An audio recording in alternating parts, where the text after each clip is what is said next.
సింహాచలంలో శ్రీ వరాహ లక్ష్మీ నృసింహస్వామి స్థానాచార్యులు రాజగోపాల్ చెప్పిన వివరాల ప్రకారం హిరణ్యకశిపుని సంహరించిన నారసింహ అవతారముల యొక్క కలయికతో శ్రీ స్వామివారి ఇచ్చుట శ్రీ వరాహ లక్ష్మీ నృసింహ అవతారంగా వెలిశారు. శ్రీ స్వామివారు 364 రోజులు సుగంధభరిత చందనములో ఉండి ఒక దినము మాత్రం అనగా వైశాఖ శుద్ధ తదియ రోజున మాత్రమే నిజరూప దర్శనంతో భక్తులకు దర్శనమొసగును. ఈ దినమును చందన యాత్రగా పేర్కొందరని, చందన యాత్ర రోజున శ్రీ స్వామివారిపై ఉన్న చందనమును తొలగించి ఆ రోజు తెల్లవారుజాము నుండి రాత్రి వరకు శ్రీ స్వామివారి నిజరూప దర్శన భాగ్యాన్ని భక్తులకు కల్పించబడును. అదే రోజు రాత్రి సహస్ర ఘట్టాభిషేకం జరిపించి శ్రీ స్వామివారికి చందన సమర్పణ చేయుదురు. చందన యాత్ర రోజున చందన సమర్పణకు అవసరమైన చందనం చక్కెరను అరగతీతను 24వ తేదీ ఉదయం 6:30 ప్రారంభించబడును. కావున భక్తులకు శ్రీ స్వామివారి దర్శనం ఉదయం 7:30 తర్వాత లభించును. 2వ విడత చందన సమర్పణ వైశాఖ శుద్ధ పౌర్ణమి రోజున, 3వ విడత చందన సమర్పణ జ్యేష్ఠ పౌర్ణమి రోజున మరియు 4వ విడత చందన సమర్పణ ఆషాఢ పౌర్ణమి రోజున జరుగును అన్ని తెలియపరిచారు.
ఫార్మాట్ స్ఫూర్తిపైక లాస్ట్ టైం అదే హైలైట్ అయిపోయింది.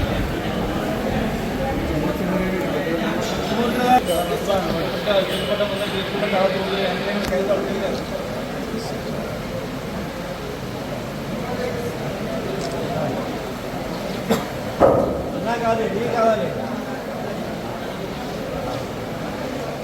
కొత్త నాయకుడు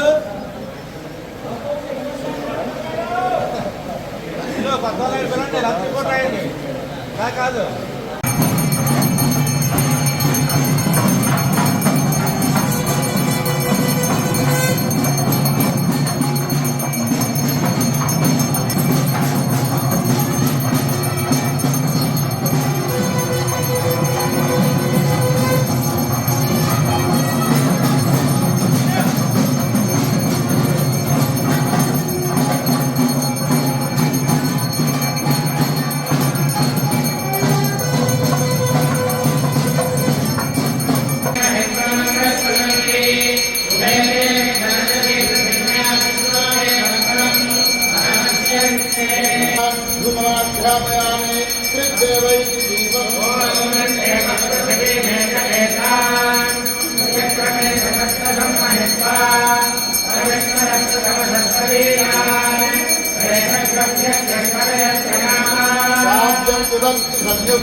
శ్రీ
అప్పలరాజు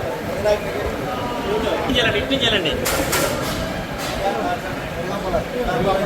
పట్నాలు వరహాలు ఏ చెప్పారా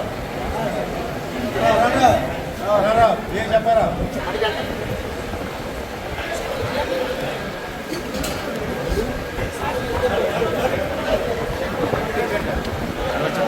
రాజేష్ ఆకు శ్రీను ఏ శ్రీను ఏ శ్రీను ఎవరా ఆకలి శ్రీను రామకృష్ణ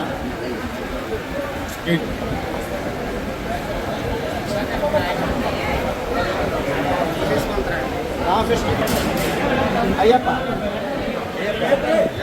రామారావు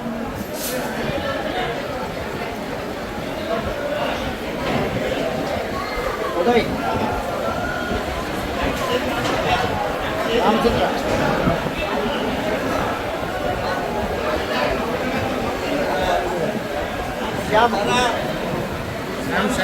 శ్యామరావు నోరాడండి శ్యామలు సాయి అంతేనా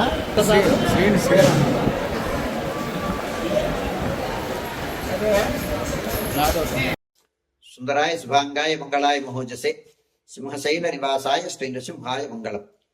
శ్రీ శ్రీ శ్రీ వరాహలక్ష్మి నృసింహస్వామి వారి సన్నిధానంలో చైత్ర బహుళ ఏకాదశి గురువారం శతభిషం నక్షత్రం ఏప్రిల్ 24వ తారీఖు యథావిధిగా 4 గంటల నుంచి 4:30 గంటల వరకు సుప్రభాతం జరుగుతుంది. ఇవాళ స్వామివారి సన్నిధానంలో చైత్రబహుళ ఏకాదశిని పురస్కరించుకొని చందనం సాన ముహూర్తం అని ముహూర్తం జరుగుతుంది. అంటే ఇవాటి నుంచి స్వామి చందనోత్సవానికి అవసరమైనటువంటి చందనాన్ని పరిగ్రహిస్తామన్నమాట. దాన్ని ముహూర్తం. ఆ కారణంగా సుప్రభాత సేవ కానీ ఆరాధన సేవలు కానీ ఉండవు. ఆర్జిత సేవలన్నీ కూడా రద్దు చేయబడతాయి. భక్తులు గమనించవలసిందిగా మనవి చేస్తున్నాను. 4:30 గంటలకు సుప్రభాతం అయిన తర్వాత 4:30 గంటల నుంచి 6:30 గంటల వరకు ప్రాతరారాధనం. ప్రాతరారాధనలో భాగంగా నిత్యవేద పారాయణం, ఉపనిషత్ పారాయణం, దివ్య ప్రబంధ సేవాకాలం, అనంతరం ధూప సేవ సమయంలో చతుర్వేద పారాయణం, శ్రీరామాయణం, భారతం, భాగవతం, విష్ణు పురాణం, క్షేత్ర మహాత్మ్యం, వరాహపురాణం, శ్రీభాష్యం, భగవత్ విషయం మొదలైన గ్రంథాలన్నీ పారాయణం చేయడానికి ఉపక్రమిస్తారు. అనంతరం బాలభోగ నివేదనం అయిన తర్వాత నిత్యహోమం, బలిహరణం అయిన తర్వాత మంగళాశాస్త్రం, చాతమార్ గోష్ఠి, తీర్థ వినియోగం అయిన తర్వాత చుట్టు సన్నిధిలో మంగళాశాస్త్రం పూర్తి చేసుకున్న తర్వాత సుమారు 6:30 గంటల ప్రాంతంలో స్వామివారి సన్నిధానంలో చందనం అరగతీయడానికి ఉపయోగించేటువంటి చందన దారు ఖండాన్ని స్వామివారి సన్నిధానంలో వచ్చి దానికి అర్చనం చేసి వేడా ప్రదక్షిణ పూర్వకంగా చందనం స్నానం దగ్గరికి వస్తాం. అక్కడ విశ్వక్సేనారాధన పుణ్యావాచనం జరిపించుకొని మళ్ళీ వేడా ప్రదక్షిణ పూర్వకంగా స్నానం దగ్గరికి వచ్చి చందనం అరగతీయడం ప్రారంభిస్తాం. ప్రధాన అర్చకుల వారు అరగతీస్తారు. ముహూర్తం చేస్తారు. తర్వాత స్థానాచార్యుల వారు ఆ ముహూర్తం అయిన తర్వాత ఆ గ్రహించిన చందనాన్ని మళ్ళీ బయడా ప్రదక్షిణ పూర్వకంగా స్వామివారి సన్నిధానంలో ఉంచి అక్కడ ఆరాధన జరిపించి మంగళ నీరాజనం జరిపించి తర్వాత అప్పుడు ఈ చందనం, ఈ అవసరమైన చందనం సుమారు 125 కేజీల చందనాన్ని గ్రహించడానికి సిద్ధపడినటువంటి శ్రీకార్యపురులందరికీ వాళ్ళకి దీక్షా వస్త్రాలు ఇచ్చి వారికి చేత చందనం తీయడం ఆరంభింపడం జరుగుతుంది. ఈ కార్యక్రమం సందర్భంగా ఈరోజు సుమారుగా 6:30 గంటల ప్రాంతంలో ముహూర్తం ఉంటుందనుగా 7 గంటల నుంచి దర్శనాలు ఆరంభమవుతాయి. దీన్ని భక్తులు గమనించవలసిందిగా మనవి చేస్తున్నాను. 7 గంటల నుంచి సర్వదర్శనం ఆరంభమవుతుంది. దానితో సమాంతరంగా ఈ చందనం తీయడం జరుగుతుంది. 7 గంటల నుంచి మధ్యాహ్నం 11:30 గంటల వరకు సర్వదర్శనం కొనసాగుతుంది. 11:30 గంటల నుంచి 12:15 గంటల వరకు రాజభోగ నివేదనం, మహానివేదనం. ఈ సమయంలో భక్తుల యొక్క దర్శనము నిలుపుదల చేయడం జరుగుతుంది. ఏకాదశి గురువార ప్రయుక్తమైనటువంటి ఆస్థాన సేవాకాలం ఈ సమయంలో జరుగుతుంది. 12:15 గంటల నుంచి 2:30 గంటల వరకు సర్వదర్శనం కొనసాగుతుంది. 2:30 గంటల నుంచి 3 గంటల వరకు మధ్యాహ్నం విరామం. ఈ సమయంలో భక్తుల యొక్క దర్శనం నిలుపుదల చేయడం జరుగుతుంది. మధ్యాహ్నం 3 గంటల నుంచి రాత్రి 7 గంటల వరకు సర్వదర్శనం కొనసాగుతుంది. సాయంకాలం 5 గంటల నుంచి 5:30 గంటల ప్రాంతంలో ప్రధానాలయంలో సహస్రనామార్చన జరుగుతుంది. ఆస్తికులైనటువంటి భక్తులు దాన్ని తగిన రుసుము చెల్లించి సంప్రదాయ విస్తధారణతో పరిమిత సంఖ్యలో భాగస్వాములు కావచ్చు.